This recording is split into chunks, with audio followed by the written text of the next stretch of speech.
Shalom, selamat pagi jemaat Tuhan. Berjumpa kembali dalam doa pagi online. Semua karena anugerahnya.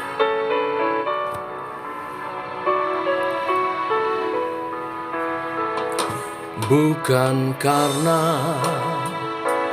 kebaikanmu, bukan karena fasih lidahmu, bukan karena kekayaanmu, kau dipilih, kau dipanggilnya, bukan karena kelebihanmu, bukan karena baik rupamu, bukan karena kecakapanmu, kau dipanggil, kau dipakainya. Bila engkau dapat, itu karenanya. Bila engkau punya semua daripadanya, semua karena anugerahnya diberikan kepada kita. Semua anugerahnya bagi kita, bila engkau dipakainya.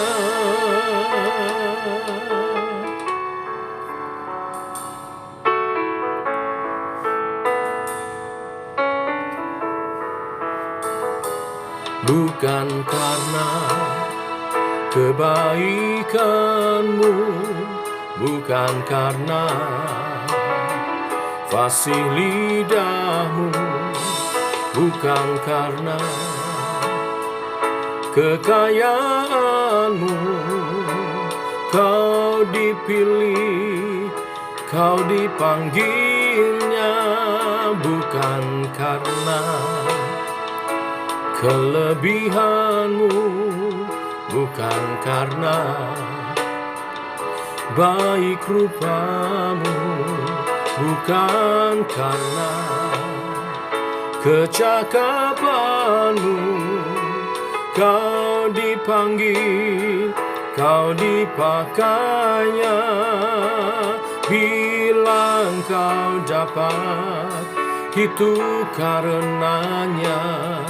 Bila engkau punya semua daripadanya, semua karena anugerahnya diberikan kepada kita. Semua anugerahnya bagi kita, bila engkau dipakainya. Semua karena anugerahnya diberikan kepada kita. Semua anugerahnya bagi kita, bila engkau dipakainya.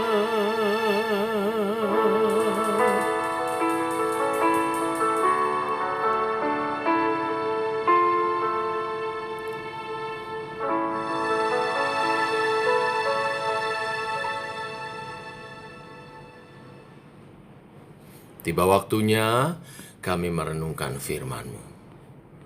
Firman-Mu adalah suluh dan terang bagi jalan kami. Bimbinglah oleh kebenaran firman-Mu kami berjalan dalam kehendak-Mu. Dalam nama Tuhan Yesus Kristus. Amin.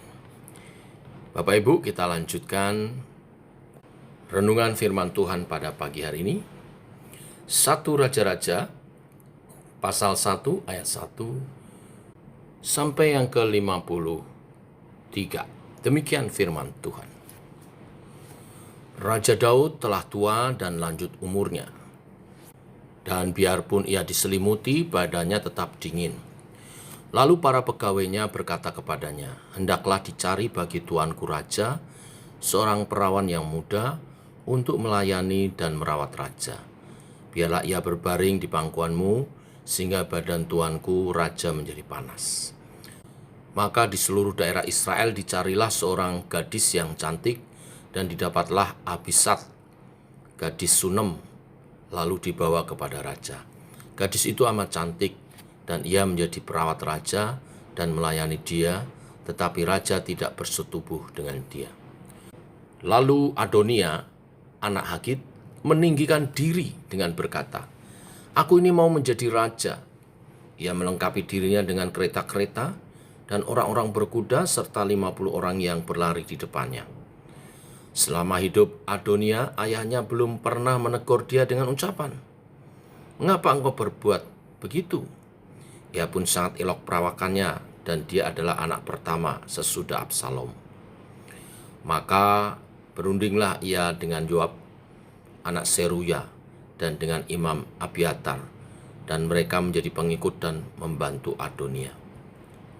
Tetapi Imam Sadok dan Benaya bin Yoyada dan Nabi Nathan dan Simei dan Rei dan para pahlawan Daud tidak memihak kepada Adonia. Sesudah itu Adonia mempersembahkan domba, lembu, dan ternak gemukan sebagai korban dekat batu Sohelet yang ada di samping En Rogel, lalu mengundang semua saudaranya, anak-anak raja, dan semua orang Yehuda, pegawai-pegawai raja. Tetapi Nabi Nathan dan Benaya dan para pahlawan dan Salomo adiknya tidak diundangnya. Lalu berkatalah Nathan kepada Betseba ibu Salomo, "Tidakkah engkau mendengar bahwa Adonia anak Hagit telah menjadi raja, sedang tuan kita Daud tidak mengetahuinya? Karena itu baiklah ku beri nasihat kepadamu, supaya engkau dapat menyelamatkan nyawamu dan nyawa anakmu Salomo.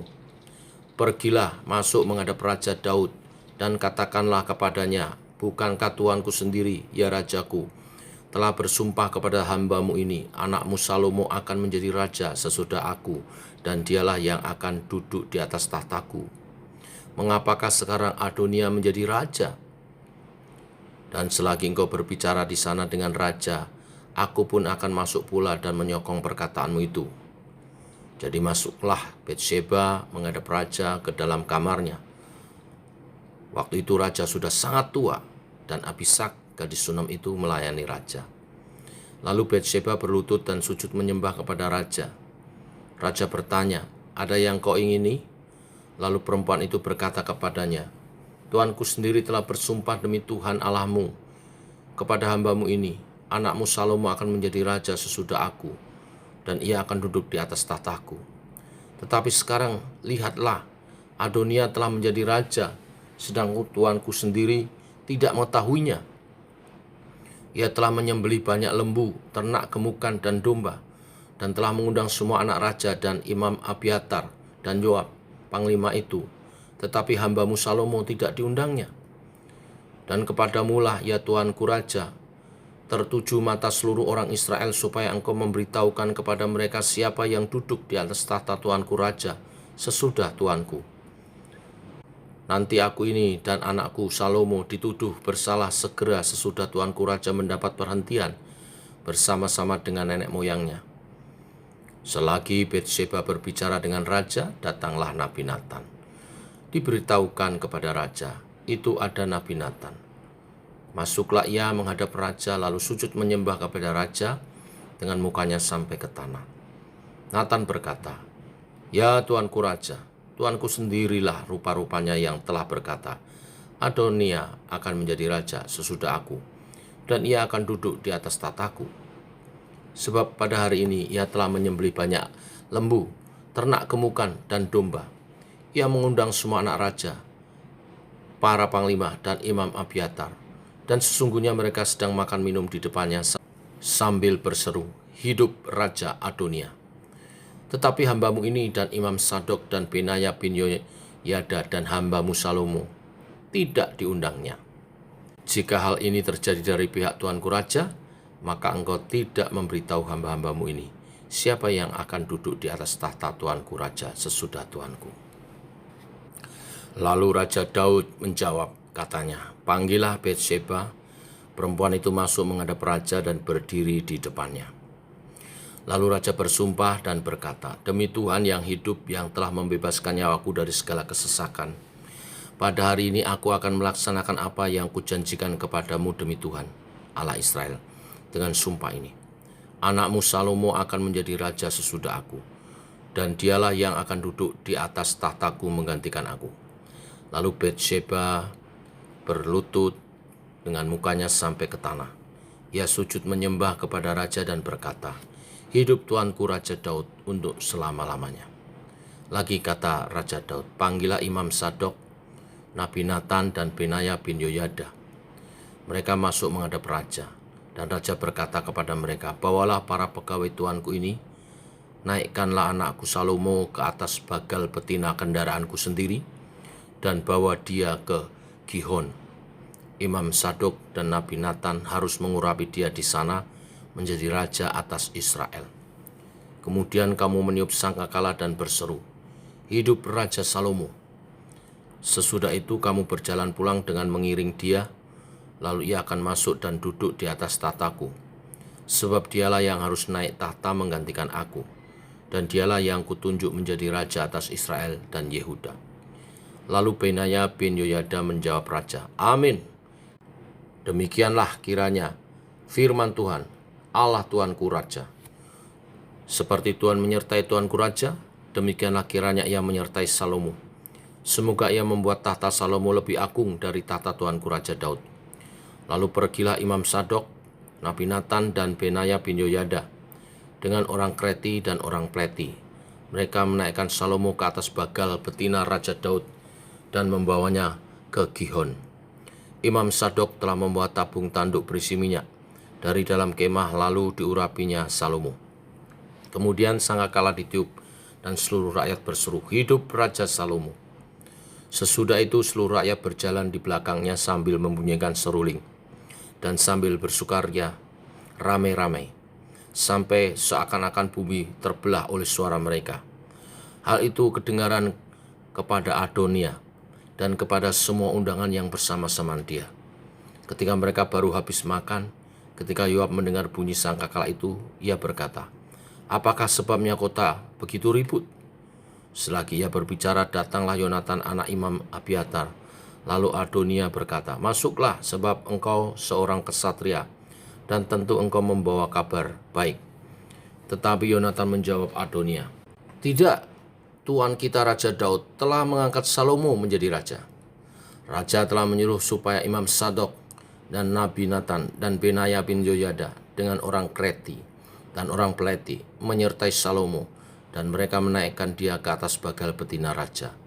Imam Sadok dan Nabi Nathan mengurapi dia di Gihon menjadi raja, dan dari sana mereka sudah pulang dengan bersukaria, sehingga kota menjadi ribut.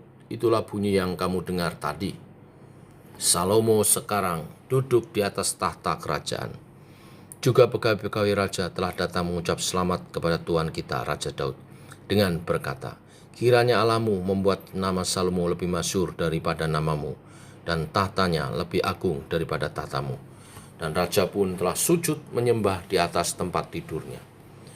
Dan beginilah katanya, terpujilah Tuhan Allah Israel, yang pada hari ini telah memberi seorang duduk di atas tahtaku yang aku sendiri masih boleh saksikan. Maka semua undangan Adonia itu terkejut, lalu bangkit, dan masing-masing pergi menurut jalannya.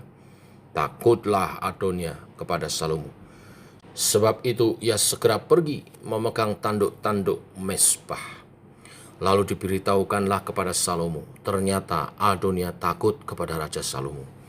Dan ia telah memegang tanduk-tanduk mezbah, serta berkata, biarlah Raja Salomo lebih dahulu bersumpah mengenai aku, bahwa ia tak akan membunuh hambanya ini dengan pedang.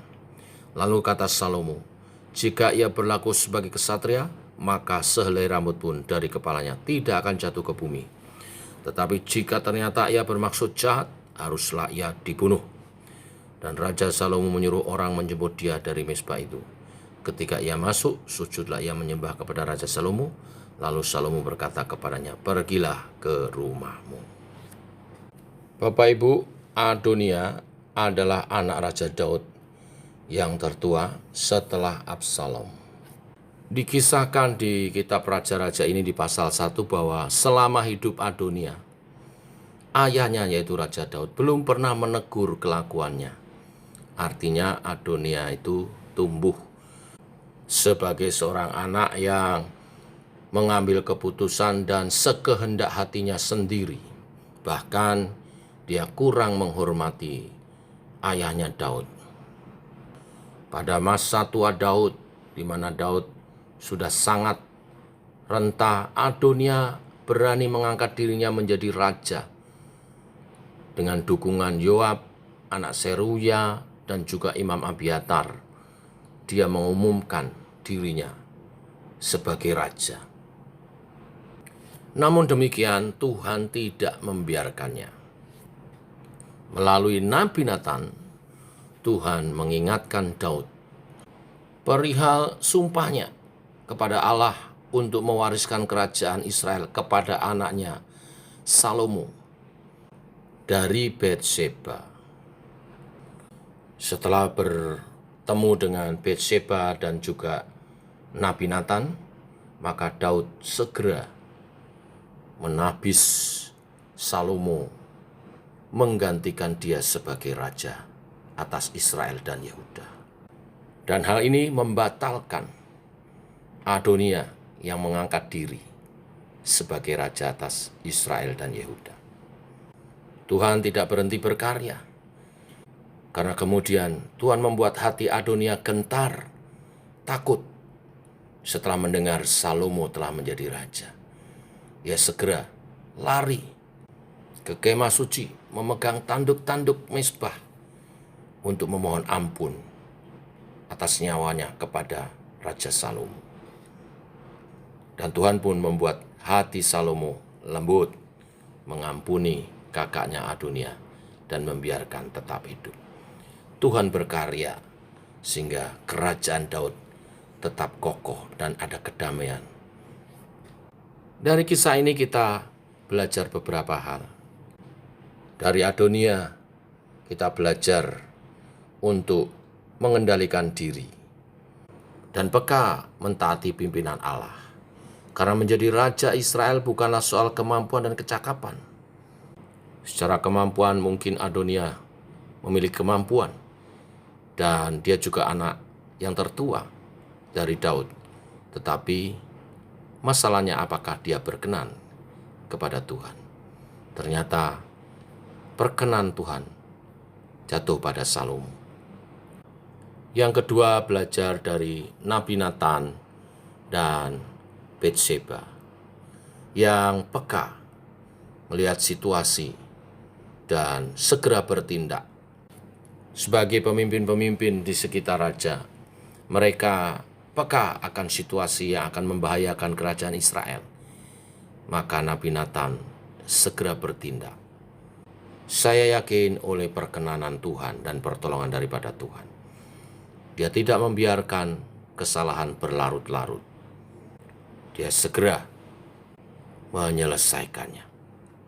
Yang ketiga, kita belajar dari Raja Daud yang bertindak tepat pada waktunya dan memenuhi janjinya kepada Tuhan.